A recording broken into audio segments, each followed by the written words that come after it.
Hey, this is Jason Cruz here once again with another episode of the interview. And today we are talking to the new breed, Jaylon Bates. He has a fight coming up, Bellator 290, I believe, February 4th, in his in his own neck of the woods, Inglewood, California. First question I ask everybody, Jaylon, how you doing? Blessed, man. God's been great. So happy to see a new year. Continue on my path towards greatness and cementing my legacy. Now, I will confide with you that I saw your last fight in Tacoma, Washington. It was this past July, Yeah. and you won via split decision. You weren't very happy with your performance. Can you tell us how you feel now? As I mean, far can as you tell me, were you happy with my performance? I'll be honest with you. A split decision with a guy who was a regional fighter who missed weight. Uh, you know, Yeah. uh, I had expected you to probably have dominated that. I don't know. I thought I had unanimous decision for you. Wow. But split decision kind of made me nervous, to be honest with you. Yeah. I mean, same, man. I thought that might have been my first one. I'm not, I'm not accustomed to losing, and I don't want to get accustomed to losing. I don't want to know that feeling. So, I definitely took him lightly. I definitely took my camp lightly, and very undisciplined in that fight. So I went back to the drawing board, talked to my coaches, talked to Antonio, and he gave me the real. Get your ass in the gym, get training, take the shit serious. They're paying you to do a job. Go out there and do your job to the best of your ability. And so this fight, I definitely think we'll see that. Okay. Now I know you had a fight scheduled in November. Was I don't know the surroundings as far as who pulled out or what happened. Can you tell us what happened with that fight with Yeah, it was just Hormel Lugo?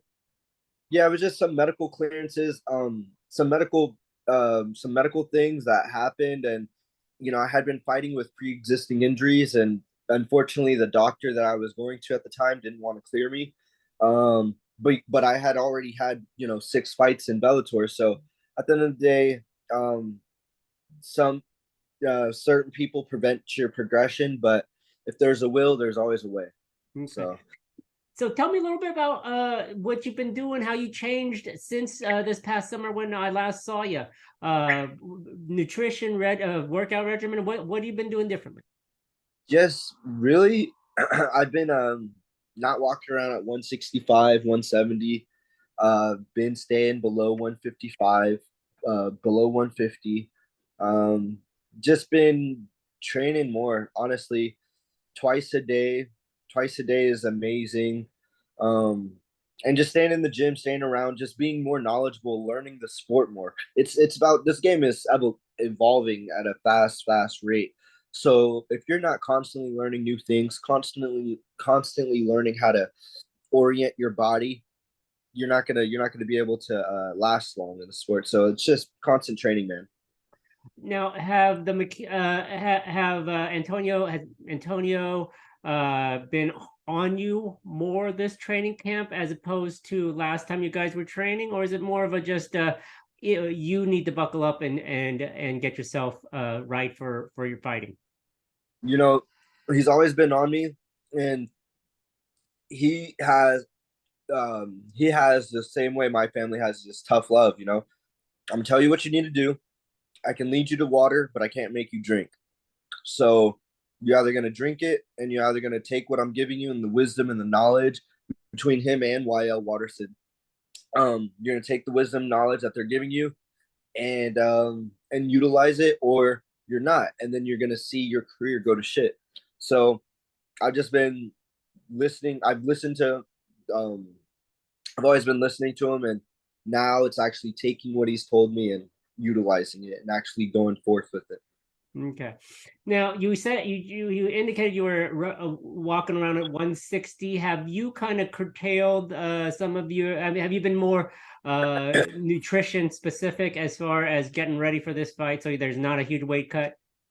No, honestly, I've still been eating what I want. I still been eating what I want, but I've just been able to drinking more water. I think that's honestly what I'm realizing is really that's the key. As fighters, maybe they don't drink a gallon and a half a day, but depending on your food intake, you should drink at least a gallon and a half. Especially with the workouts we do, we sweat a lot, and if you do that, you'll be at a lower weight. That I've found so far. So it works. So, I mean, was it just not drinking enough water, or are Yeah, you now just making like a more concerted effort? Are you one of these guys walking around with a big jug now? no, yeah, walking around with a big jug, but also I think not smoking not smoking as much weed, that's a big factor too. You know, smoking weed, um since I've stopped smoking weed, it's I've seen the changes. I haven't smoked weed since like September. Well, before I was signed to fight Jornell, I had stopped smoking weed, so it's been a big change because you see the weight go down. You're not just mindlessly eating. You're not just going because I'm a big foodie. I love food, and I'll spend $100 on myself just to eat food, and I'll eat all the food too as well. So, and it's good food, always good food. You know, 5-star food. But yeah, not mindlessly eating and actually, sleeping right, sleeping properly, drinking water, not smoking weed, just being disciplined, really taking the sport serious. And I've seen the benefits, and it's working. So I'm really excited. February 4th, we're gonna see how everything plays out Awesome. for sure. Now, you probably won't get a weed sponsor out of this. I'll be honest with you, but I'm glad to see the health is better for you. Now tell me about this training camp. Who you've been working out with, or more is it more of a solitude kind of workout with the McKees? What how's this been? Um, so this workout of this camp, I mean, we have a few guys in the gym that I've been training with because a lot of the guys in the gym are heavy. Like, I can't go with. I mean, I can go with Joey, but I can't go with Joey Davis. I can go with AJ, but I can't go with AJ because AJ is walking around at 180 now. So and I'm walking around at 147. I'm not walking around heavy like I used to be. So the camp really has been tailored towards getting more people my weight. We have a few 45ers, a few 35ers, a few 55ers. I mean, or 50, yeah, 55ers. But yeah, no, Abby Montez, who fights in PFL, been training with her. Um, I have been going with Joey Davis and Yusuf Kak. Well, I don't know his last name, but Yusuf, he's fighting on this card as well. I believe he's going to be the first or second fight of the night. Mhm. So, and it'll be his debut in Bellator. So I've been training with him. Obviously, I can't go with these guys and like I would go with a 35er because they're heavy, but it's been a lot of work, man. Just training, man. So I'm excited, especially, and also Antonio. Antonio is a genius when it comes to this fight game, and I don't think he gets enough credit. I know he doesn't get enough credit. His mindset, his intellect, the way he approaches the game, the way he approaches fight camps for each fighter, you have to see it to believe it, to be like, wow. So yeah, it's something special. So now you are going to, if this is basically a hometown fight for you, are you going to have a lot of people there in attendance cheering you on? And do you feel extra pressure to put on a performance for them? Nope, nope. Everyone knows the way I like is just win. I don't care about, the performance will come because eventually I'm not going to be able to finish everyone in the first round, second round, third round. So eventually we're going to have to be able to fight and take on long wind and put on these performances. But until then, everyone knows me and they're like, we don't care, just dominate and win. And so I'm gonna have about 45, 50 people showing up to this fight. I was born in Corona. I lived in Corona for my first 5 years, Mhm. and then I was raised in Vegas. And then, I moved around, moved to Georgia, moved to Oregon. And then when I was 24, I moved out here. And so in Lakewood. So now, uh, yeah, this is going to be home for a while. So I'm excited. So now, eventually I'll be the hometown boy. Now, do you? Oh, I guess you had to stay in the hotel, but could you actually have sleep in your own bed the day before the fight? I hope, honestly, well, that's what I was hoping I can do. I don't mind driving 30 minutes to LA because that having that comfortability of being home, it's just like if I lived right next to the farm. I would want to go home. I would want to go to my house. And then plus it also saves them the company some money. So I'm a company guy. So whatever we got to do. Is it the 105 or the 110 you take to the forum? That's a I would have to look at my maps. I don't know. It's just, I if I recall where Lakewood is. But anyway, let's talk Yeah. about your opponent, Jornel Lugo. He's waiting for you. What can you expect out of him? That he's been training for the last ever since his last fight. He's gonna come out to show people, what he's been working on, why he's a top prospect, I would seem, but a lot of these guys might be top prospects, but only one can be the best. So at the end of the day, they're all gonna have to fight me, and we'll see who the best truly is. But they might think they know, but I'm a knower. Mm. So I know. Did he reach?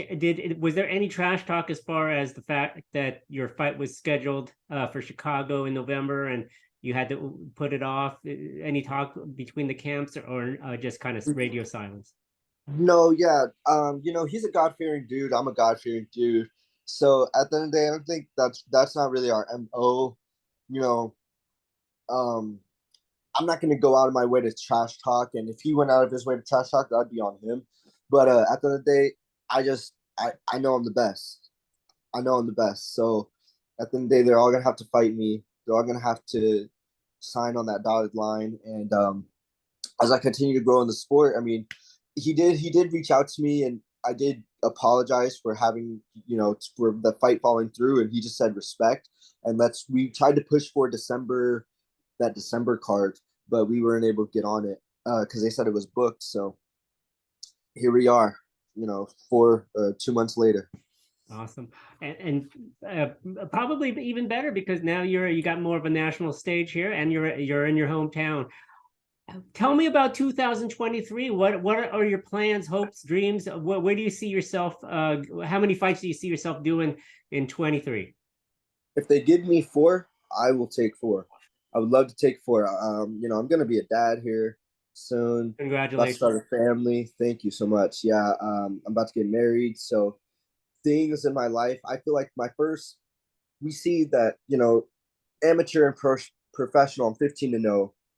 This next chapter in my life is going to be a dedicated, savage gentleman of just pure. I'm going to become obsessed, become obsessed with the sport. Um, I look at myself now. I have a family to take care of, and I have things to do, and I have. And honestly, the thing is, it's no pressure. You would think, oh my gosh, so you must be like, how do you feel? Like, are you stressed? There's really no pressure. I know I'm made for this. I know I'm a warrior at heart, and I know I'm a champion more than anything. So everything I do is I'm gonna approach it with my championship mentality, and yeah, yeah, 2023 is gonna be a great year. Well, Jaylon, we wish you the best of luck. Saturday, February 4th, Inglewood, the Fabulous Forum. We'll be watching. You'll be fighting Jornel Lugo. Much respect to you. Have a great, a healthy, and safe 2023. Thank you, brother. God bless. All right. We'll see you later. Thank you so much.